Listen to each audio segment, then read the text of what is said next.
let's bow in.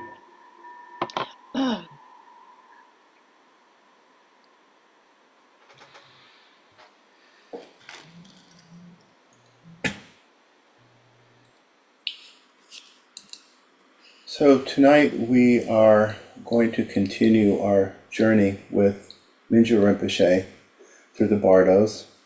We'll be talking about chapters 25 and 26,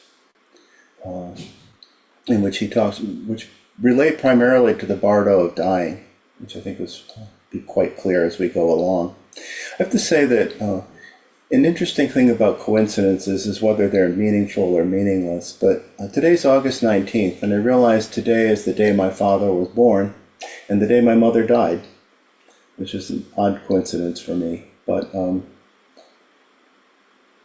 any case, we will begin by talking about the Bardo of dying. The two chapters are titled Giving Everything Away and Awareness Never Dies. Giving everything away, if there's ever, I think last week we talked a little bit about practices as being reverse practices. And in one sense, any Buddhist practice is, if practiced properly, reverses ego. That in some way involves letting go of ego fixation, ego clinging, grasping, passion, aggression, and ignorance, and so on. But giving everything away clearly works against the ordinary, conventional tendency of ego to grasp and hold on to. Mingyur Rinpoche begins this chapter, Giving Everything Away, by saying some people live with so much fear of dying, and even with denial that death will ever take place, that they can't experience a common activity like falling asleep as a kind of death. They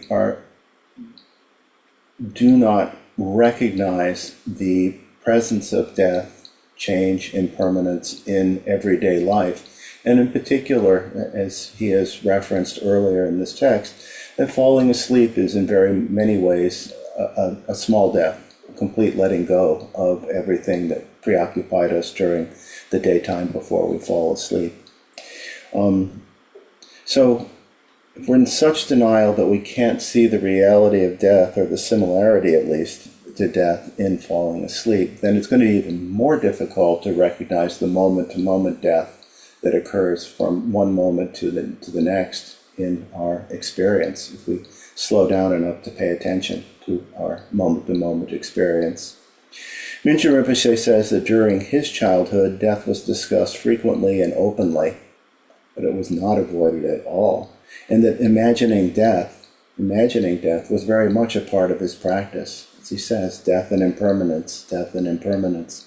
But even still, and this just speaks to the difficulty with which, or the challenge that death is in the to ego. Even still, he says, and yet, throughout my projections and preparations for wandering retreat, that it never occurred to him that he might get sick or might die. So if it didn't occur to him, with all of his training and all of his background and all of the greater cultural acceptance of the reality of death, how about us? But if we don't understand something about death, the Bardo of dying, then giving everything away makes no sense from an ego point of view. It makes no sense to an ego that exists, to believe that it exists and is going to go on, ignoring the inevitability of death. So, that's what Mingyur Rinpoche says, that it's a challenge. So, in the traditional Bardo text, it's said that the Bardo of dying begins with the final illness that leads to death. And spoiler alert, even though Mingyur Rinpoche is quite ill, he doesn't die, at least not in the physical sense that we usually mean death. But in these two chapters, he works with us to understand something about the Bardo of dying and how we could approach it in the most positive way.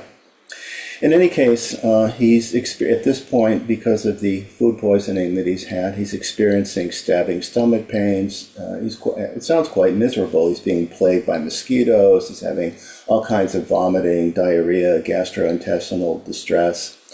He's feeling quite weak and lethargic due to hydration. And it's at this point, it's become so intense that he doesn't feel the renewal that he's felt on other days with the rising of the sun, the beginning of dawn. And so with this fourth day of his illness, he felt that he should review instructions for dying, because he's beginning to realize that, in fact, this is a possibility, that this is something that could happen. And in regard to this, in terms of the instructions for dying, what he says is that he knows that there could be physical pain with dying. As he says, I cannot change the natural suffering of sickness, and that's why this kind of suffering is not the main subject of Buddha's teachings, nor of the Bardo texts. The bardo of dying is actually often called the painful bardo of dying, and this is the reason for that is that painful here refers, as he says, more to the trauma of not wanting to leave what we know, and as well to the painful experiences of separating from our deepest attachments. So now, giving everything away, practicing letting go, makes sense, because it's a way that we can prepare for this most difficult transition. As he says, we ardently desire to remain in our bodies and stay with the people we love and who love us. And the point is that death is inevitable. Death comes without warning. This body will be a corpse. And so we might not be able to alleviate the pain in our bodies that comes with physical death, but as he says, we can definitely work with the suffering that can beset our mind at the end. And that's what this chapter is all about. And that's the importance of learning something about giving everything away, as the title of the chapter says. He says, if we don't want to die feeling burdened by the things that bind us, there's no time to lose. It won't do to wait until we're actually in the bardo of dying to work with this. We need to do it now. And as a matter of fact, a couple of times in this chapter, he talks about how it was easier to imagine giving everything away when he wasn't experiencing so much distress. So again, as we have been throughout this text, we're presented again and again with the power of his practice, the 3-year retreat and all the meditation instruction and instructions he's received from his father, Toku Ujin. All of that makes it possible for him to approach these situations, including this final bardo of dying, in a way that without training would be pretty much impossible. And again he mentions his training as well.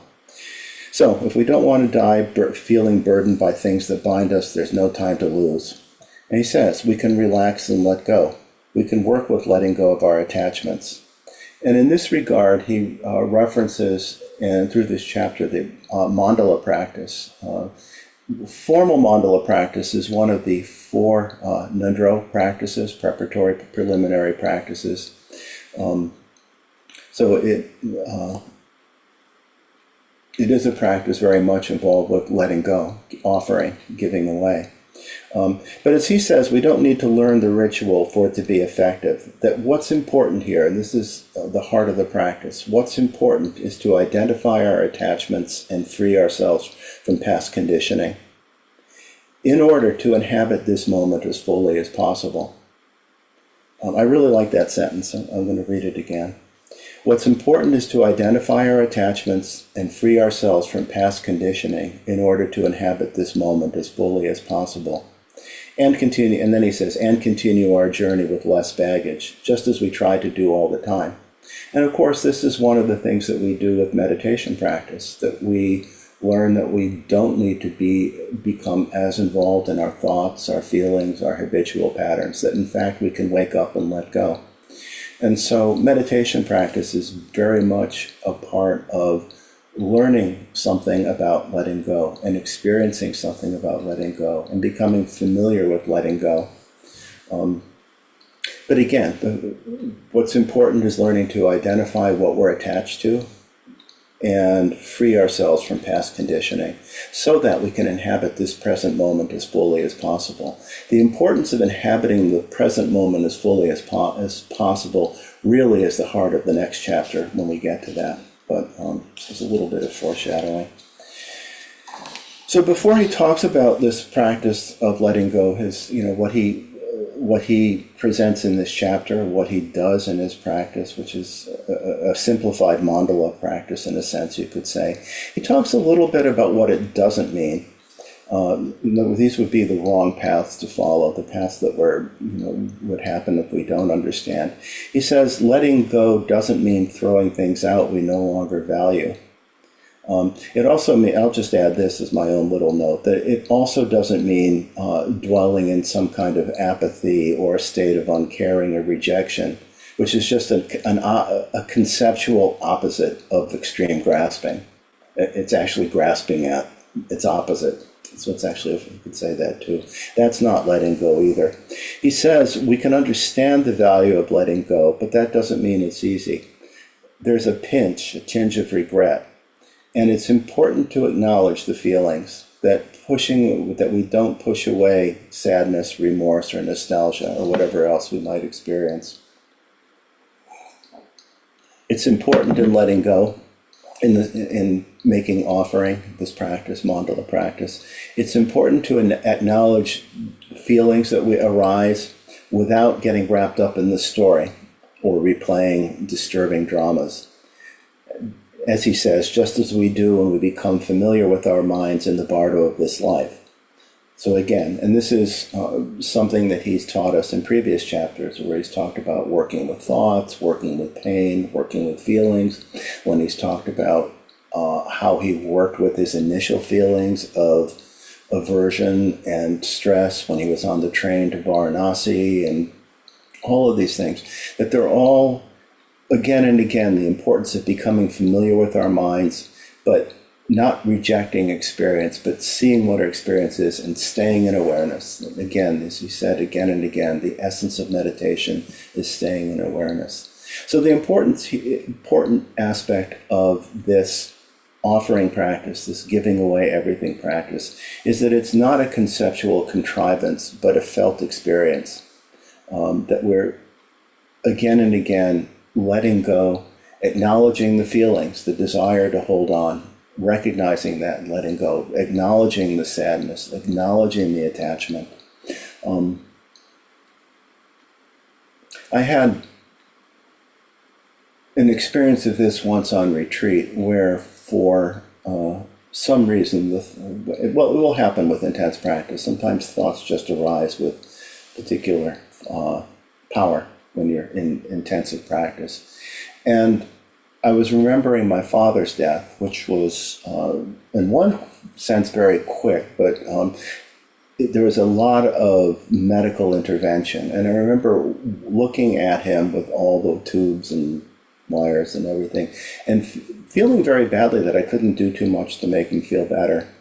And then realizing that I had no idea how I would die, and experiencing this wave of sadness and thinking of my sons seeing me in that same condition, and realizing that really, I don't know what's going to happen. I had to let go, which became very sad, but it was actually freeing. I had to acknowledge the feelings, but it was actually freeing. And realizing that the only thing I can do to prepare is to continue with my practice now. And I think this is what Mingyur Rinpoche is telling us, that we again and again have to identify our attachments, acknowledge the feelings, not try to push them away or override them in some way, and let go without getting wrapped up in the story, which I eventually was able to let go of the story that was absorbing me at that time. In any case, he says, whatever we associate with me or claim as mine will indicate the most intense bonds. So in the bardo of dying, he says, to free ourselves of our attachments, we combined letting go, letting be, just with the feelings, whatever the experience is, just let it be without trying to change, stop, push it away, giving away and making offerings. And with this, he says, we draw on activities that are familiar in every ordinary life, such as giving away, but with less material qualities. And he talks a little bit about some of the general outlines of the practice of offering, the practice of giving away everything that he works with. He says that we identify the people, objects, and aspects of the universe, such as mountains or streams, that have personal meaning, and offer them In the context of mandala practice, we offer to all the Buddhas, bodhisattvas, teachers, and so on. We could offer to all sentient beings. He says we could offer to the universe or to the stars, but we offer to something greater. We start, and he says, we start with the most personal image of a reality bigger than any conventional models, both for the offering we wish to make and for the people we wish to offer them to. So in other words, there's a real sense ultimately of a complete and universal offering, of literally giving everything away. And he says the form and shape of the offerings and recipients don't matter, that the only truly important aspect is how personal and sincere one can be in doing this practice.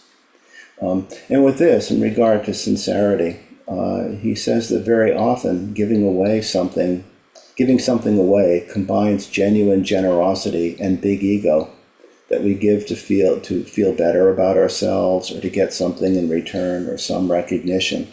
We give in order to get, which he says is better than not giving at all, but reinforcing pride is counter to what we're really trying to do. In this sense, that kind of giving has some kind of materialistic twist to it.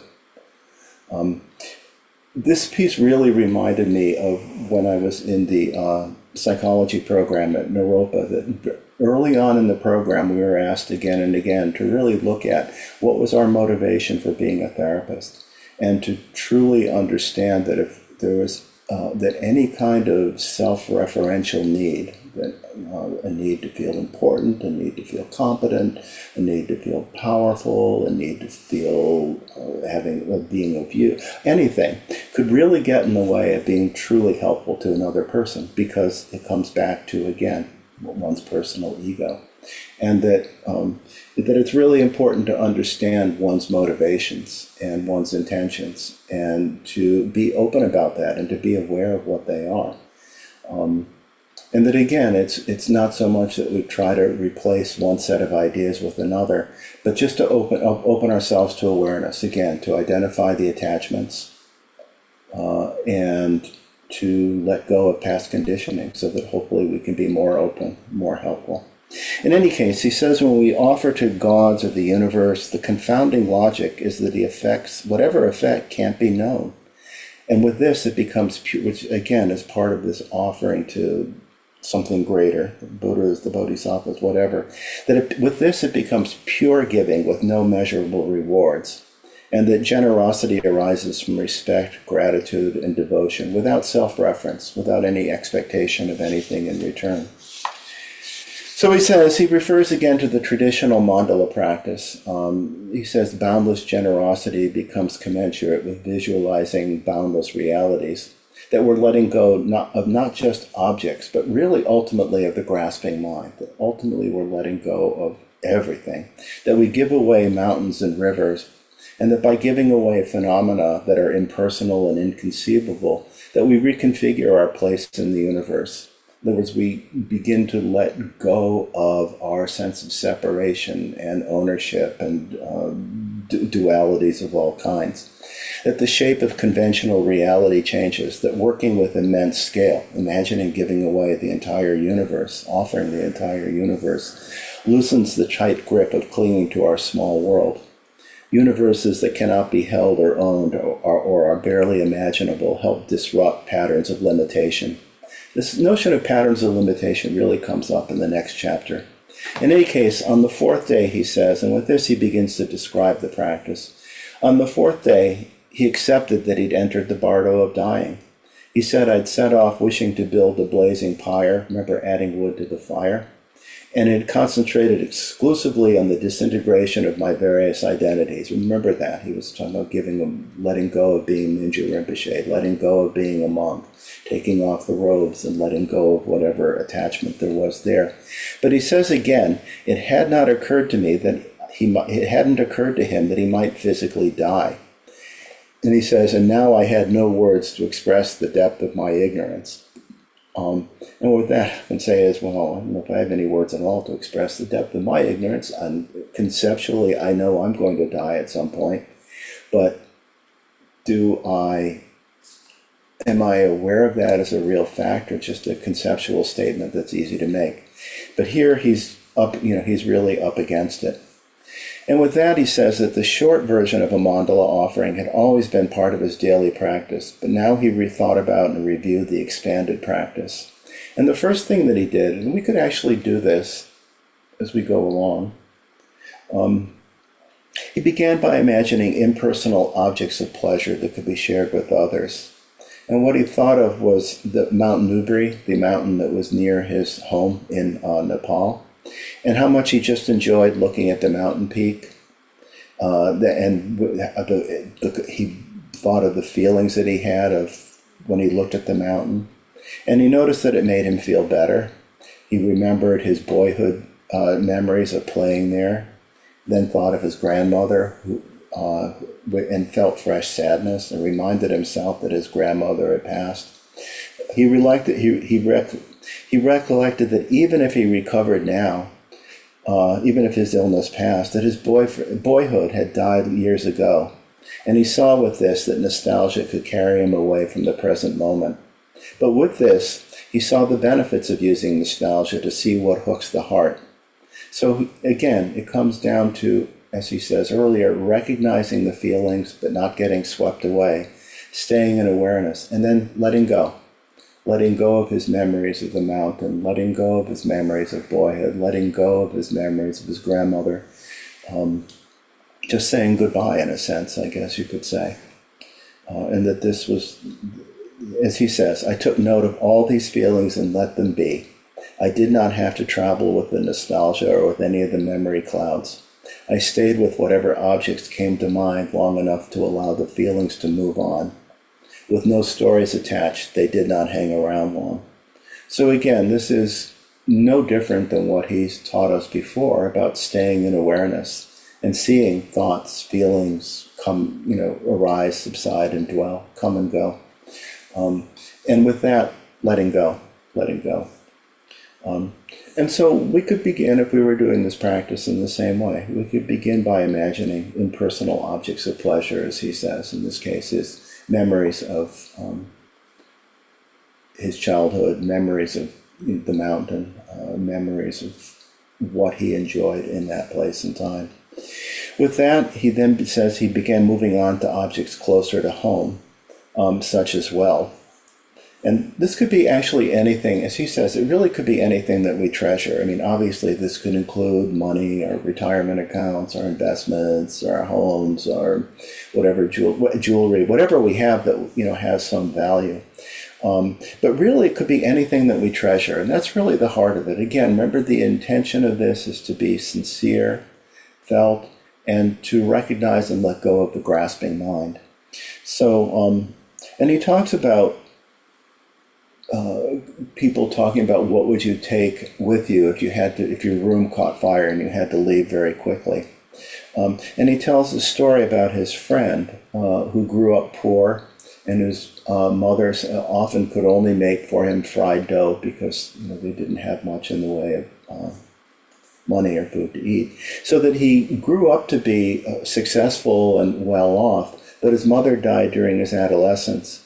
And the one thing that he holds on to, his most treasured possession, is the recipe for the fried dough that his mother gave him as she was dying.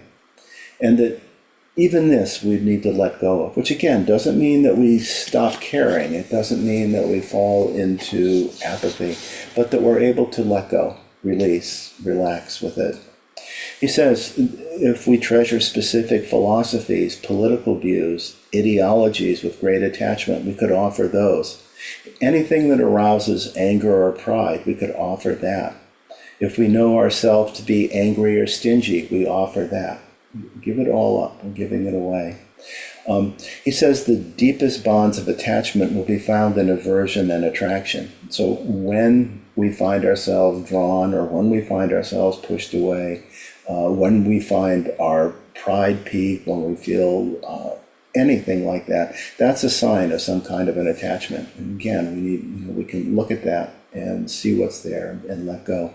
He says, every release of whatever we identify as me and mine deals a small death blow to ego. And every decrease of ego domination increases access to our own wisdom.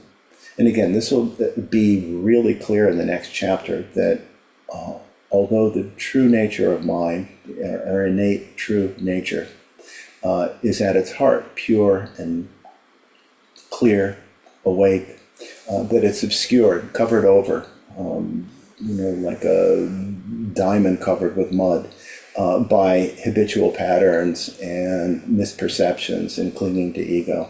So every decrease of ego domination increases access to our own wisdom. And Mingyur Rinpoche says that he didn't feel that he had traditional wealth, that his real treasure is Dharma, and that its value is inestimable and immeasurable.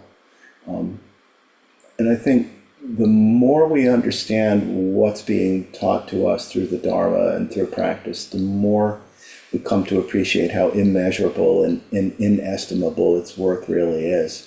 He says if his room in Bodh Gaya caught fire, he tried to collect texts and Buddha statues, but then he says they didn't provoke in him the sting of ties to be shredded. Again, the idea of this giving away practice is to recognize and let go of what catches us, what hooks us. But he says the robes, his monk's robes, did provoke a sting. And he tells the story about Dilgo Khyentse Rinpoche, a great Nyingma teacher, who'd been badly burned as a child and was near death. But then when he was covered with Buddhist robes, was able to recover. And he wondered Mingyur Rinpoche wonders if taking off robes had made him vulnerable. And even could they heal him now from the illness that he's experiencing? But then he thinks Dharma is the only real protection, not robes. Are robes distinct from Dharma? Did they really save Dilgo Khyentse Rinpoche?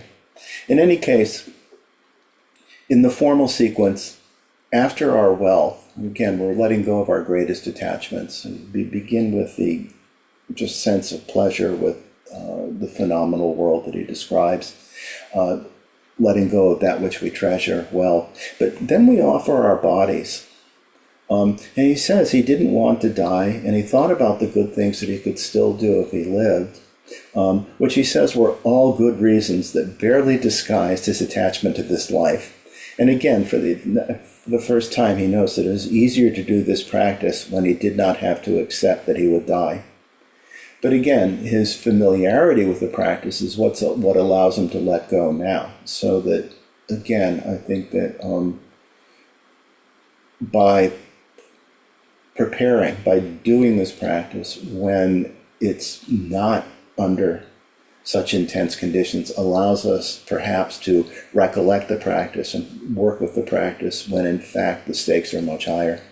In any case, he says he compares living in ignorant denial of death as being like eating poisonous candy, that it tastes good, but slowly the poison of fear saps the life out of you.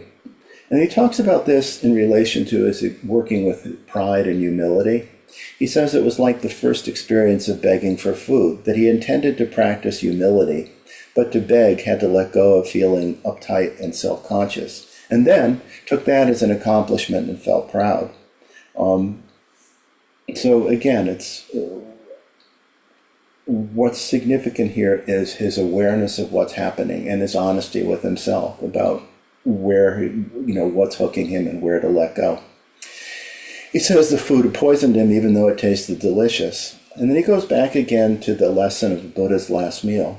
Eat whatever you're served, appreciate every meal as an offering, a blessing, and accept the consequences, whatever they are. Offer your pride, offer compassion, offer your vow to help others, offer the Dharma. I offer the Dharma to all, I offer the Dharma to all sentient beings in the universe. So now, even offering the Dharma, the most inestimable, immeasurable wealth that he has, even that is surrendered here. He said he tried working with friends and family, offerings that are deeply personal, such as a family member or our own. And he says, working with such offering, which again does not mean giving into uncaring. If anything, the sense of caring becomes greater. It's real recognizing the attachment and the grasping. That's what's significant. And instead being able to simply appreciate without grasping. He says offering something that's deeply personal, like the relationship with a family member, or even offering our own bodies, he says brings forth the full weight of our bonds, what we're tied to. And that he says, imagine letting go of a parent, child, or partner. What might encourage this? And then what holds us back? And then again, back to offering his body. What about this body? And he thinks, he offers his body, offers his practice, offers his gratitude for the teachings and the teachers. He even offers his gratitude for what he's experiencing at this point, this blazing fire that illuminated the waves more clearly than ever. I offered this illness for allowing the mirror of wisdom to shine more brightly amid the confusion and the difficulties. Suffering and liberation blazing together. And he thinks more wood, hotter, higher. He then worked next with his own sense of his virtue and offered all the activities and qualities, all the merit, you could say, that had been a benefit to himself and others. And he points out with this that we all engage in positive activities. Our meditation practice, we take care of others, we do beneficial things.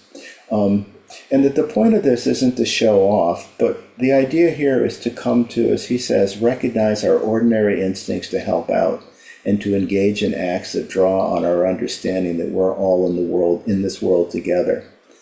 And with this, he says, the distinctions between helping ourselves and helping others disappear.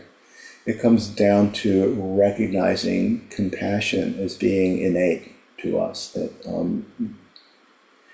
in essence, our ability to feel for others is innate. That at least the seed of compassion exists in all of us, whether we cultivate it or not. Then comes secret offerings, which this part was this was interesting.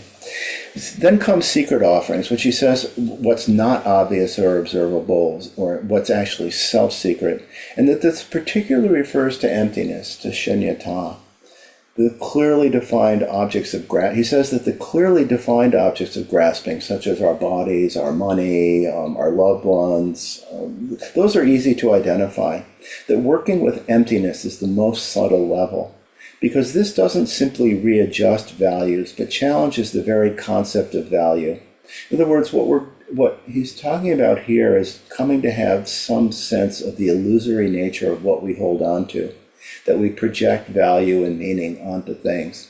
And again, this doesn't mean going to the opposite conceptual extreme of nihilism and saying, well, there's no value, no meaning, but it's letting go of becoming caught up in relative truth, basically, relative nature of things, and letting go of the true things as they are. And he says he said one approach to doing this is to review the content of previous offerings and then offer the emptiness of those forms. The example he gives is, I offer my house and the emptiness of my house. I offer my body and the emptiness of my body, friends, and so on. That I offer what appears substantial, he says, but also apply the wisdom that recognizes emptiness. That the house appears to be substantial, but it has no inherent identity that makes it a house. In other words, a house doesn't call itself a house. We call it a house. So we're letting go of the very root of our attachment, but of taking things to be real in a way that they're not. We're letting go of our misperception and offering even our clearest perception of things as they are.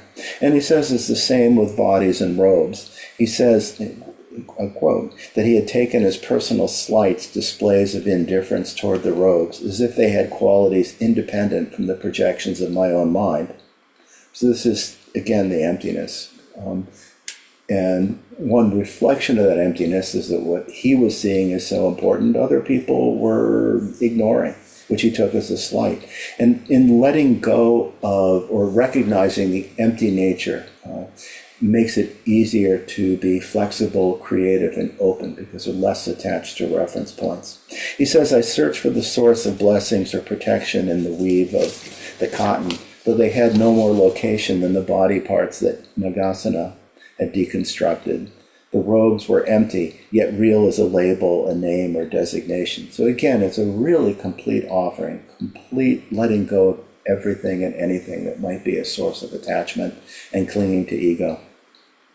He said, what I noticed offering the essential emptiness of Mingyur Rinpoche, of this human form, of this breath, again, that it had been easier to offer the emptiness of this body when he felt healthy. Closer to dying, felt that it was more difficult to recognize that the emptiness of this dying body was no different than it had been in his healthy body, which again speaks to the importance of working with this practice now, that rather than waiting until it's forced upon us. Because when it's forced upon us, if we haven't prepared, if we haven't trained, then it's far more difficult and far more difficult to engage in this practice. Still, with the coming of death, the letting go, giving away, offering is forced upon us.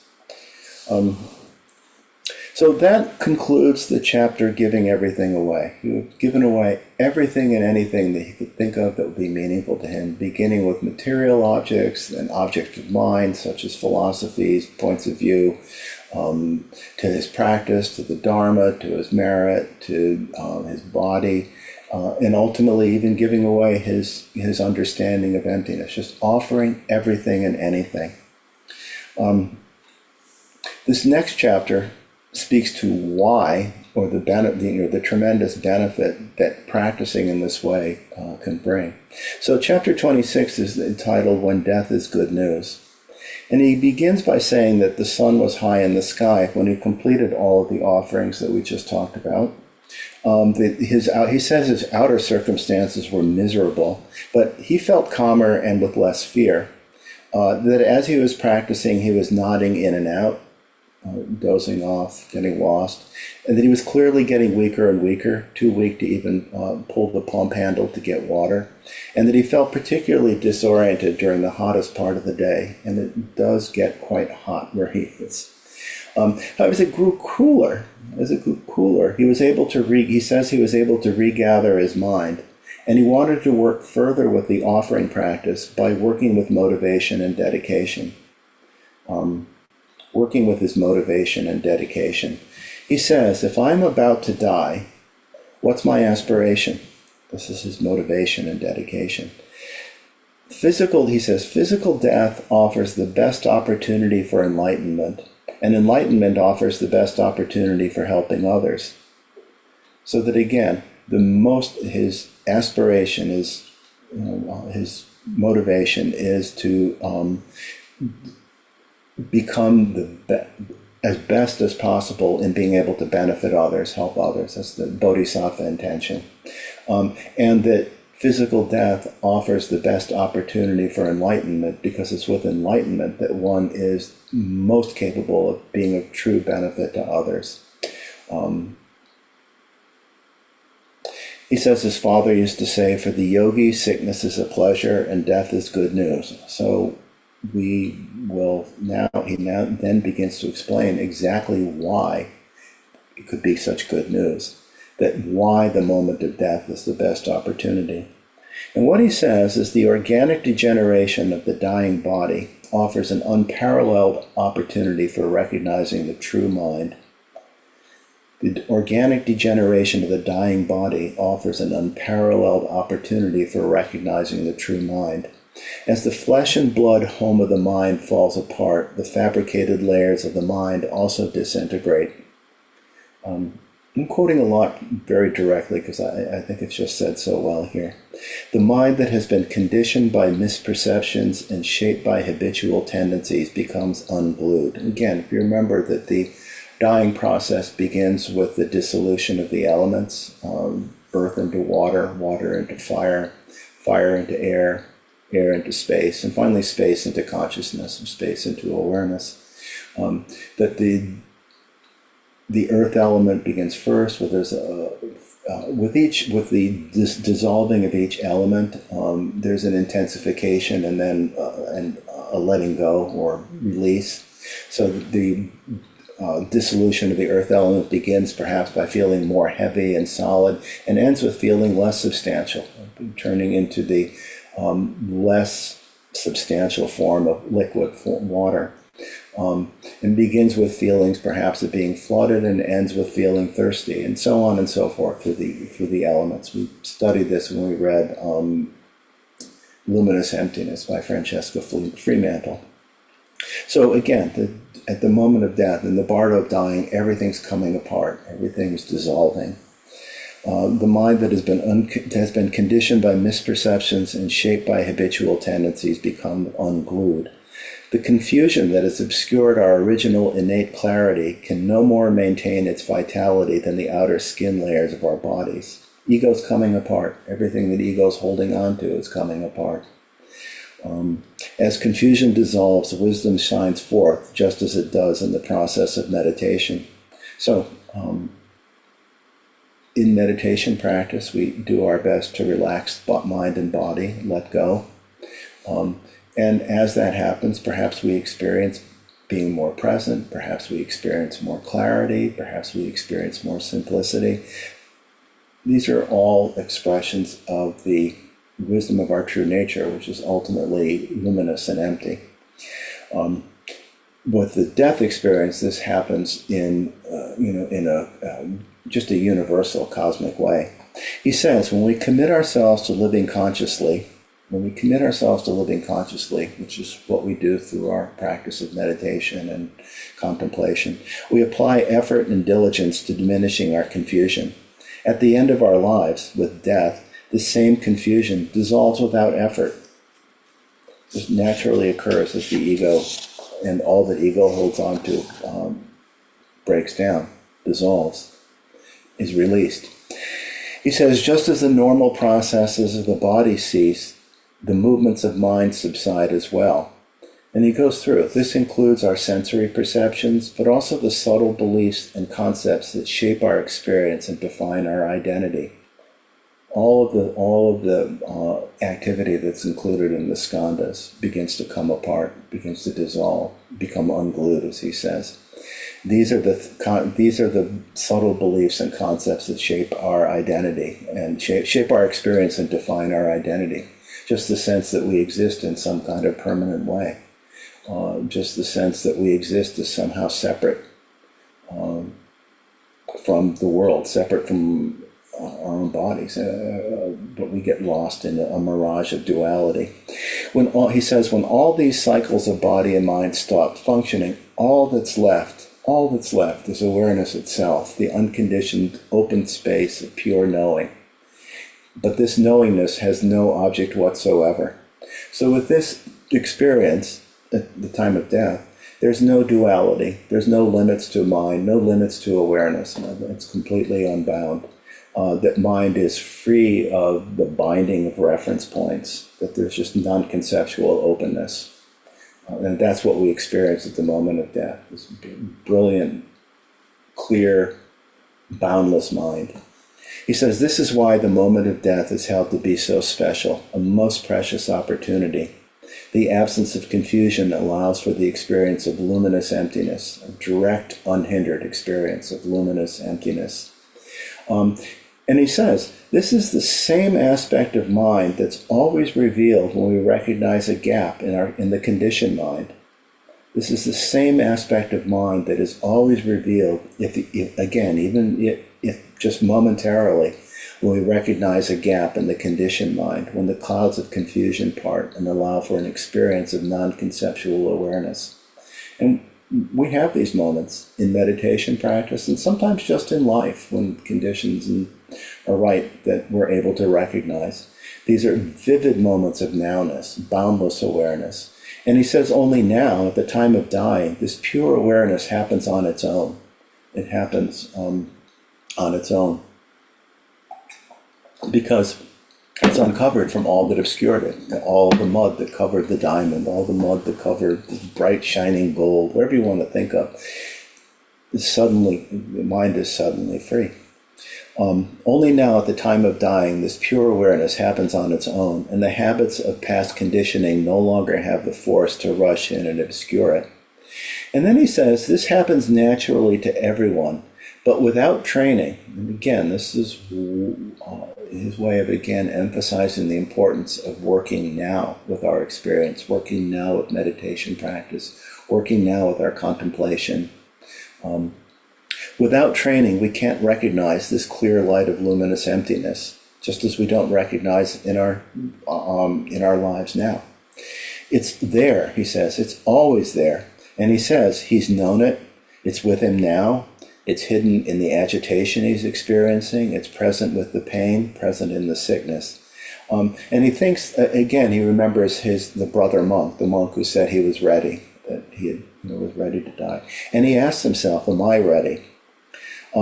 He goes on to say, if our bodies expire while our minds rest in recognition of emptiness, then we're forever liberated. We have nothing more to learn. In luminous emptiness, recognition and acceptance are one.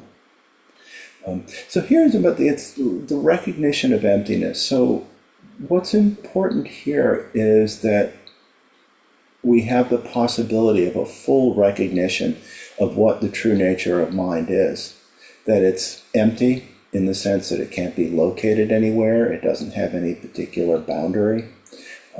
It can't be pinned down. It can't be pigeonholed. It can't be really described. I mean, the words we can use to point to it, which he does, but that the actual experience is something else again.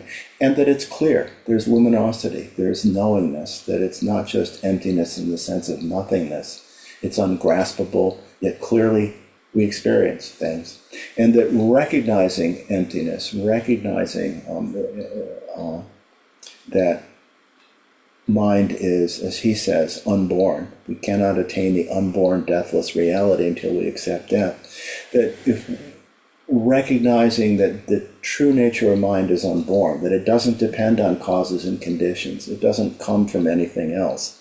It just is and always is. And that's, again, the nature of awareness that never dies. He says we can't attain unborn, deathless reality until we accept death.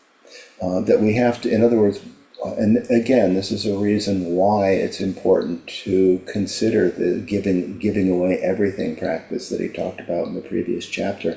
Because if we react to death with resistance, with fear, with aggression, with envy, with resentment, jealousy that other people are living, with desperate grasping to try to block or stop it, we will fail to recognize. So that again, it's being able to let go, surrender, give away, offer. That's what accepting the reality of death and disowning whatever it is that we, letting go of fixation, letting go of grasping. That's how we can recognize at the moment of death. He says the Bardo text described this as mother and child reunion. And again, we read this in Luminous Emptiness by Francesca Fremantle. That what happens is he says, is the air element in our bodies dissolve into space. Space dissolves into itself, into spacious awareness. If you remember, the entire dying process in terms of the subtle body involves the red and white bindus coming together at the heart. And with that, there's a sense of total spaciousness. He says individual spaciousness is like the contents of an empty cup. Space exists within the cup but doesn't belong to the cup. When the cup breaks, the contained space joins with the space that has no edges. It's not contained. So this, in the Bardo text, this cup space is called child luminosity, and boundless space is called mother luminosity. And again, this is something that we might see from time to time in meditation practice. That when we are caught up in concept, as Saraha Mahamudra, the forefather of Mahamudra practice, concept binds mind itself. In other words, that having reference points, confusion bind minds itself. That we see space as something small contained in the cup, but actually space is boundless, and that it's only in reference to something else that we can think of space as something that's contained. And when the cup breaks, then we realize the space that was really there all along. As he says, space that has no edges. Sometimes it's said space that has no center either. There's no to say that space has a center is to relate to reference point, because space is vast and endless. At the time of dying, he says, with no shadow of conceptual mind left intact, child luminosity gravitates toward its mother as if coming home, and nothing can prevent this reunion. So this happens because the child recognizes mother. And again, this is pointing again to the importance of training and practice now, so that we become familiar with ourselves, become familiar with relaxing the mind, becoming familiar with letting go, becoming familiar with the awake, clear, aware quality of mind. He says if we can maintain the recognition of this spaciousness at the time of dying, which is another way of talking about the recognition of emptiness at the time of dying, then the samsaric mind that we have now will never again appear in any form that will be perceived as confused, and it will never be perceived by the fixed, confused mind. So another way of talking about this is that mind recognizes itself. That mind sees mind clearly, as opposed to what happens when mind gets absorbed in its projections, mind gets lost in its creations, which is samsaric mind. That at the moment of death, we're free of that. He says at this point, we could become enlightened, and whatever form this unfettered mind might inhabit, it will be forever liberated from confusion and karmic propensities, and will never involuntarily re-enter the wheel of samsara. There's actually a lot in that sentence. Whatever form this unfettered mind might inhabit speaks again to the bodhisattva intention, that rather than being reborn, driven by the wind of karma in a habitual, unconscious, habit-driven way, that in fact bodhisattva is capable of choosing circumstances of birth and will do so in whatever way is most beneficial to sentient beings. So that's whatever form this unfettered mind might inhabit. But still, it's liberated from confusion and karmic propensities and will never involuntarily re-enter the wheel of samsara. And it's involuntarily re-entering the wheel of samsara is the fate of most sentient beings. And he goes on to say, this is what I've trained for, what my father and lineage masters have attained. But they've also told us in truth, most of us will miss this opportunity.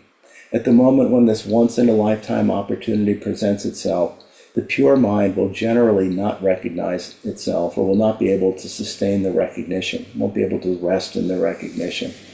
Most of us will black out, as we do when falling asleep. And then he wonders again about his brother monk. What did he mean when he said he was ready, that he could recognize mother luminosity? And he thinks maybe he was talking about the bardo of becoming, which we're taught is where we'll spend most of our time between this life and the next. He goes on to talk about the dying process itself and says that it goes through the difference between the Western view of death and the Buddhist view of the time of death. That from a Western point of view, the time of death is the physical death of the body. And there are different ways of measuring this: a lack of brainwave activity, heart stopping, and with a blackout. But he says in Tibetan view, the unconscious state, again, consciousness dwelling at the heart center, he says lasts from 15 minutes to 3.5 days, and sometimes even longer. Then on the completion of the dying process, as like the completion of falling asleep, we wake up again and continue our journey through a dreamlike reality called the bardo of dharmata. And again, we studied this in the luminous emptiness, that if we don't recognize the luminosity, the mother luminosity at the time of death, we then enter into the bardo of dharmata, which, as he says, is a state that, which he says is another state that most of us will pass through quickly and most likely without recognition. And he says we experience the bardo of dharmata, we enter the bardo of dharmata because we have not fully died in the bardo of dying. Our bodies are gone. All conditional phenomena that appear to exist will disappear. But consciousness, awareness, luminous emptiness, clarity, these aspects are unborn and therefore do not die. To become unified with these aspects is to enter the deathless realm. To not recognize means that you go on through the bardos of dharmata and the bardo of becoming. With the body gone, he says, only that which is unborn continues. He goes on to say that the home of the grasping mind will be gone, that would be the body. Our relative mind, or mind absorbed in its own creations, has never really been more stable than a rainbow. We cannot pinpoint the origin of a rainbow, even if we know the causes and conditions of its appearance. And we just accept that rainbows magically reflect impermanence, insubstantiality, and interdependence. They come together because of causes and conditions. They're insubstantial in the sense that they have no real substance, it's just a display of light. And they're impermanent. We know that they don't last. And then he asks, what happens when we turn our attention to our own minds? And with this, he asked the kinds of questions that one contemplates in Mahamudra practice, or at least some of them. Can we identify the origin of a thought? When it begins, where it goes, when it ends? Can we identify the causes and conditions for each thought? Are our thoughts really different in quality from a rainbow? In other words, are our thoughts impermanent, insubstantial, and interdependent? If the thinking conceptual mind shares the essential qualities with rainbows, what's left when thoughts dissolve? And he says, can I stay conscious long enough to find out? So again, he's wanting to see. He's wanting to, as Mingyur Rinpoche says, look further. He felt that he couldn't answer, even though, again, at the moment of death, we have this opportunity to really see the empty nature, empty, clear, luminous nature of mind, vividly and clearly. But he felt he couldn't answer. He continued to feel weaker. He says he struggled to resume his practice. And he said, in contemplating his motivation, that he first identified himself as an aware, functioning, sentient being. It's in a sense coming back to, locating himself in this experience. An aware, functioning, sentient being. He says, being still capable of directing his aspirations to liberate all beings and dedicating my activities for their well-being, and that included the activity of dying. So this is the intention behind his practice, again, is to help liberate all beings and doing what he can to dedicate himself for their well-being. And again, recognizing that dying was the best chance for what he calls an all-encompassing experience of wakefulness, and the last chance. Felt that his motivation included purifying the mind of any past disturbances, anything that might cast a shadow on the pure perception of luminous emptiness. And with this, he says, it's not enough to say that everything is empty. To know this, we have to work with the thorns that cannot be plucked out through intellectual reasoning or Dharma philosophy. Intellectual reasoning and Dharma philosophy can point where we need to go, but it doesn't bring us there. In other words, it's another example of, applies to the metaphor of a finger pointing to the moon, that we actually want to see the moon, not look at the pointing finger. He says to be effective, and those to really, again, to recognize emptiness. And again, this is, as he's working his way through the bardo of dying, working with subtle knots of guilt and remorse must be embodied experiences. So in other words, it's not enough just to have the intellectual understanding, but actually it has to be experience. It has to be, understanding leads to experience, and then experience eventually leads to realization. So he says, to be effective, working with subtle knots of guilt and remorse must be embodied experiences. And he says, these knots prevent the full expression of compassion and hold us back from giving everything. And with this, and I suppose this is one more thing that one would experience as one goes through the bardo of dying, is experiencing whatever regret, whatever memory of past misdeeds, actions and failure to take actions, anything that we might regret would also come up. And what he's talking about here is recalling the misdeeds from his youth, which included, he describes dropping some bird eggs and taking sugar cubes that his grandmother had hidden. But now he says, in the twilight of life, only in the twilight of life, could he see that he'd always tried to be, as he put it, a goody-goody. And that this was something of an ego trip or an identity, that he wanted approval, he wanted to be noticed, that he was looking for some kind of praise. And he also felt that he had lived his life without taking much risk. So again, here he's talking about, letting go further. letting go of what Trungpa Rinpoche would call our self-deception, our hypocrisy, the ways in which we continue to create ego, continue to cling to ego, even as we pretend to be doing something that's not ego. And when he ends by talking about a conversation with his father, so even this he's letting go of all of these knots and seeing the emptiness, the insubstantiality of all of it. He says when he told his father he wanted to do a wandering retreat, that his father told him that he wouldn't be alive much longer, and asked him to do two things. His father says two things: whether you do a wandering retreat or not, continue to meditate for the rest of your life, and try to help everyone who is interested in working with their mind, regardless of their role or rank, whether they're male or female, monastic or lay. Teach each one at the appropriate level as best you can. And Mingyur Rinpoche says that he told his father that that was his passion, that was his calling, and that this made his father very happy. And then his father said, I've been meditating since my childhood. I am sick, my body is weak, but my mind is bright. I have no fear of dying. And Mingyur Rinpoche says at this point he couldn't hold back tears, and his father told him, I have confidence that awareness never dies. Keep this in your mind and do not worry about me. And that in fact his father did die 2 months later.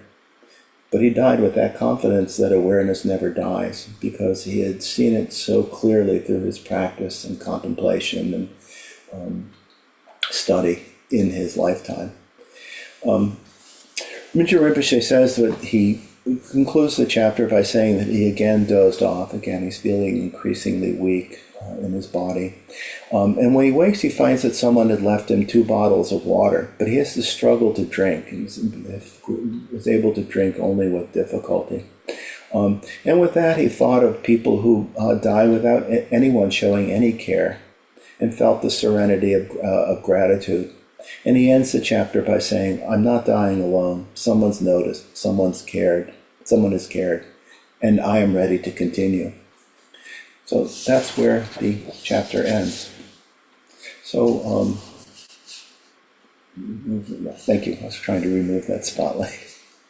So we have some time. We could discuss the chapter, discuss letting go, giving away everything. We could discuss practice in regard to what he's teaching. We could discuss our attitudes and feelings and our degree of acceptance or denial about the inevitability of death. Whatever. It's wide open. Carolyn? Hi, thank you, Michael. That was amazing. Can we practice the letting go of mountains and precious things like in a meditative state now, as we're still alive? It's best to do such a thing in a meditative state. Again, it's the formal Nindro practice. There's actually a whole ritual that's done with it. But I think from time to time we could contemplate what it would mean to let go of everything and anything. Imagine what it would be like to die, and that whatever we might have accumulated in this life, wealth, relationships, love, friends, all of that doesn't go with us. Yeah, I think I remember you mentioning part of your own Mundro practice Mhm. and giving. And I was thinking I would like to do that now. So good. Thank you. I I think sometimes people have done sadhana mahamudra, Trungpa Rinpoche sadhana mahamudra. People are familiar with that. Yes, no, maybe. Because there's a whole offering section in that's worth just reading through and thinking about. I think I can put it up.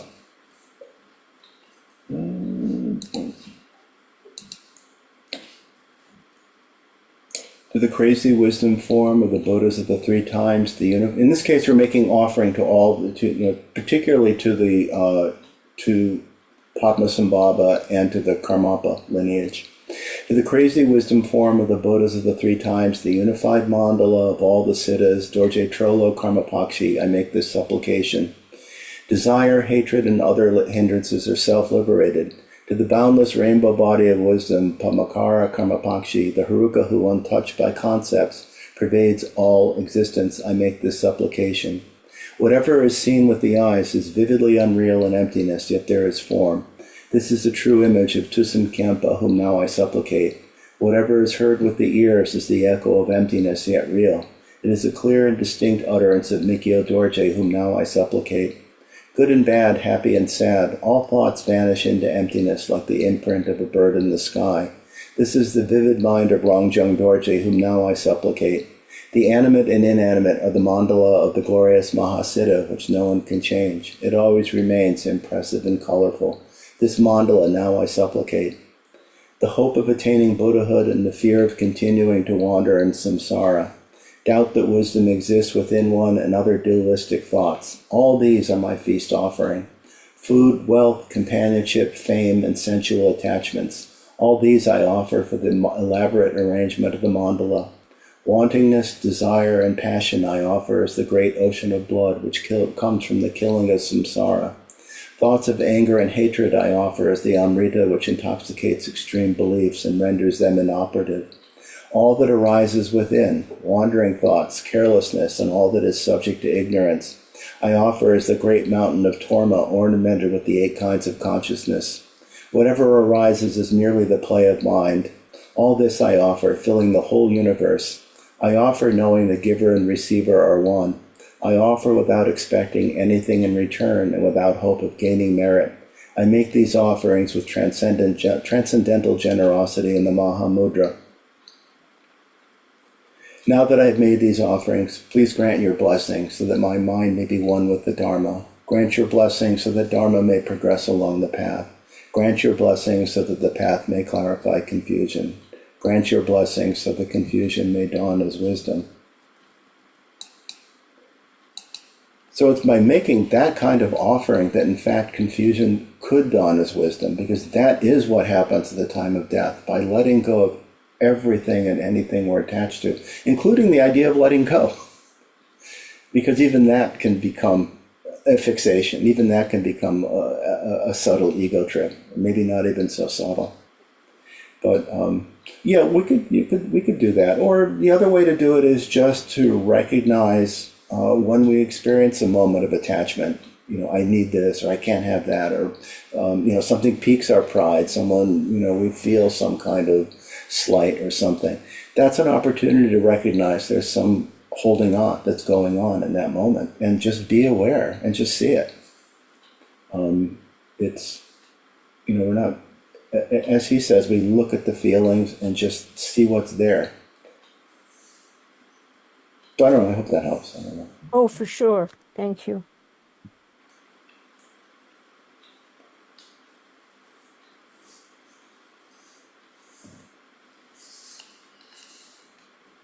But yeah, that whole section of the sadhana is a very elaborate offering.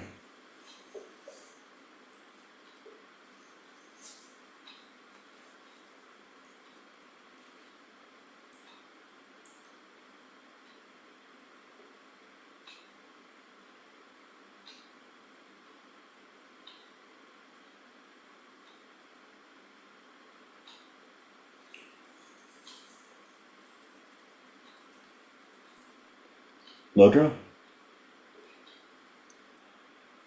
Michael, you started today's class by mentioning the element of coincidence, of how your father's birthday was also the day that your mother passed away. And I was wondering how do you interpret that and the connection that it has to the chapters that you just read? One way of looking at it is it's not a meaningful coincidence, but it's hard for me to see it that way because I was there's obviously such an important part of my life. I just see it as, again,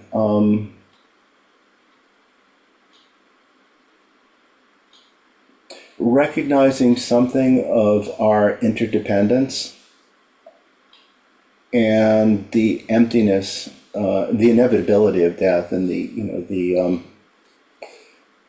but yeah, I think mainly interdependence that, um,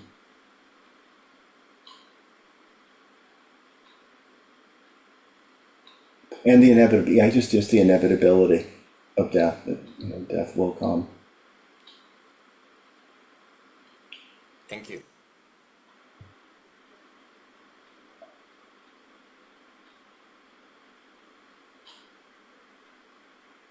Michael, Hmm.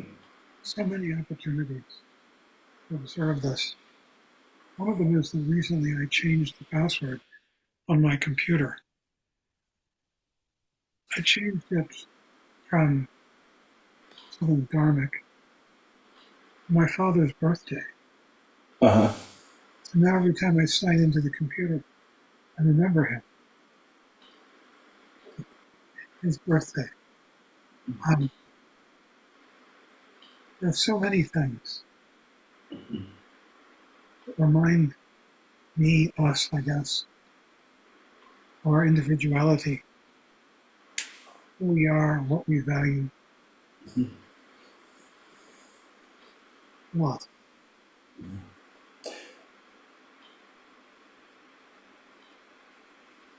That's all I have to say. Yeah, another thing too, and this with both my mother and also, my wife Sue's father when died, is that there are things that we let go of that Sue's father before he died had a stroke and lost the ability to read. And if there's anything that I would have thought was a permanent ability, or I didn't, that you could live without knowing how to read and then not be able to read, it was such a profound message about impermanence and letting go. And in the same way, from my mother, died of cancer that spread to the brain. She was incredibly good at puzzles that I can't even begin to start. I mean, there's a type of crossword puzzle where you not only have to figure out the words, but all you're given are clues, and you actually have to figure out the structure of the puzzle itself, where the blank spaces are, and how everything fits together. I wouldn't even know how to start. And she used to be able to do those puzzles with, she just, had an interesting mind. But as, she was dying, I could see, was in her room, and they took her to do, some procedure thing or something. And I was looking through some papers and just saw her struggling to put together a fairly simple puzzle that before her illness was done like that. And again, there are things that we think are permanent that can be taken away in ways that we can't imagine. So the more capable we are of accepting impermanence and letting go, as he says, it's described as the painful bardo of dying. But if we prepare, we can work with that at least to some extent. We can work with that suffering, as he said. But I'll just let me tell you about a TV show on Amazon Prime that you might find really interesting. It's called Ludwig. And it's short. It's a series, but it's only got about 7 or 8 episodes. And it's about a person who has an extraordinary ability to solve puzzles. Design. Huh? He designs. He designs them, yes, puzzles. and solves Crosswords. all kinds of puzzles. It's terrific. It's a shame it's in short. Ludwig. Take a look. we'll look that one up. Dan? Yeah, I just want to share something that I'm going through with it, going through now with death. My mother's 94, and she's dying of pancreatic cancer, and it's pretty advanced. She's doing okay so far. The home hospice is in place, and and coincidentally, that's what my father died from. Yeah, about 20 years ago, almost.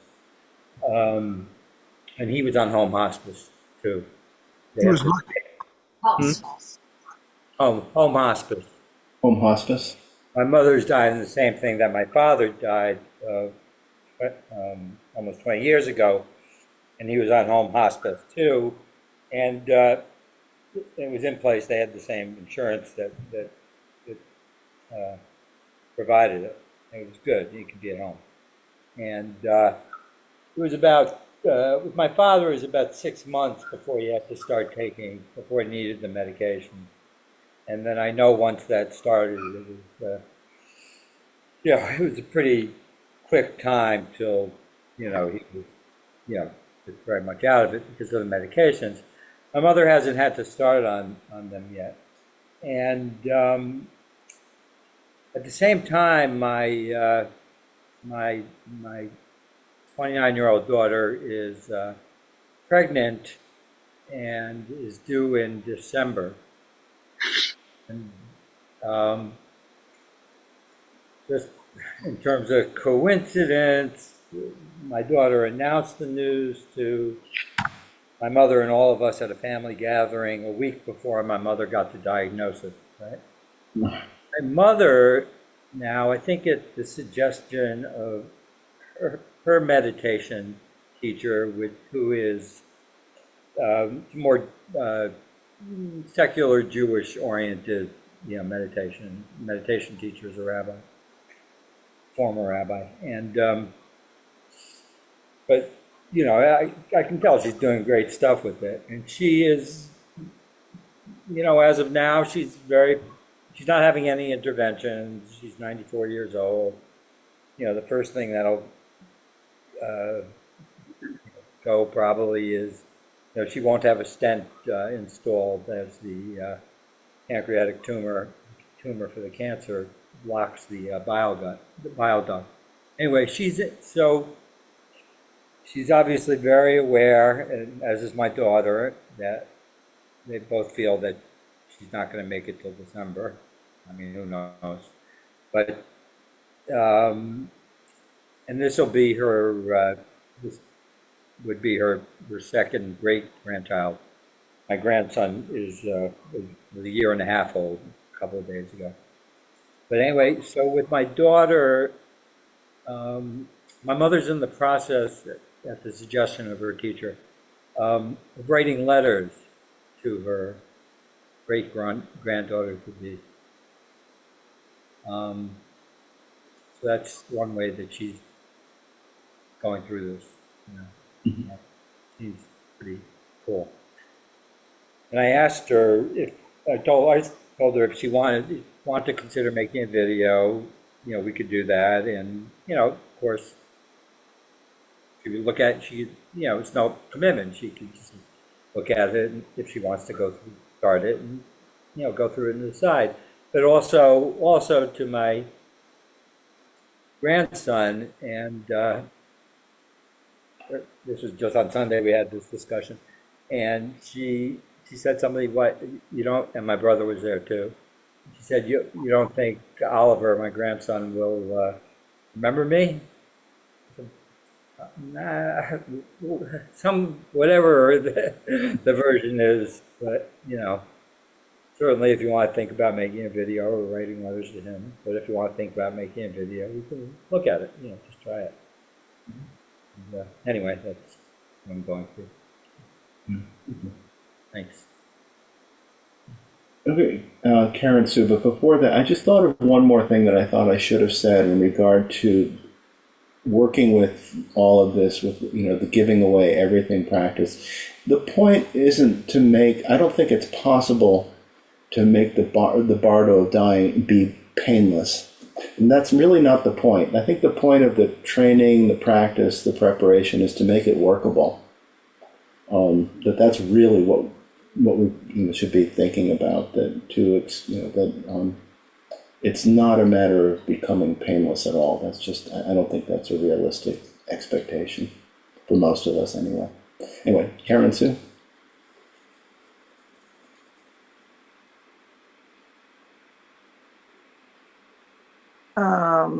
Dan, thank you for sharing that with us. So many things, so many so much of what you said makes me think about so many things. So thank you for that. It's going to take a while to sift through it all, and it really is quite profound. And the reason that I raised my hand was because of the word coincidence that, Michael, you shared. So my father-in-law passed away, and my mother-in-law was his caregiver. He was 98 and she was 96. And so we were planning a memorial concert for my father-in-law, Milton. And Helen, his wife, was involved in that planning. And 6 weeks to the day that Milton died, Helen died. And it was before, she died before the memorial concert. And so coincidence, there's just, for me, there's just such an inability to describe the feeling surrounding that, for lack of a better word, coincidence. It feels so profound that these people who spent tens of years together, one passed, and then within 6 weeks, the other passed as well. It's something that I think about occasionally. And Michael, in your description of coincidences, that's what made that thought come up, and it just takes me to that place where these experiences that I don't, or these feelings or emotions that I don't have the human words to describe, and then from there, I am so grateful to be here with all of you who understand that. So, thanks. Thank you. Thank you, everyone.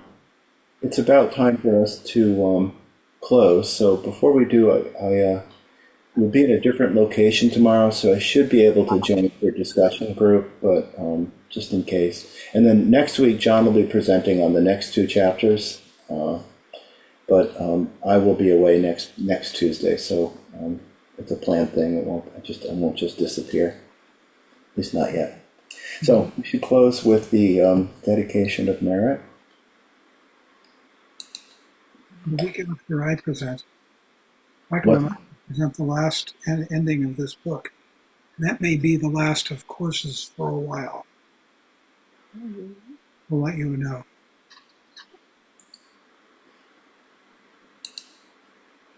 So we'll close by dedicating the merit generated through our practice, study, contemplation, for the benefit of all sentient beings.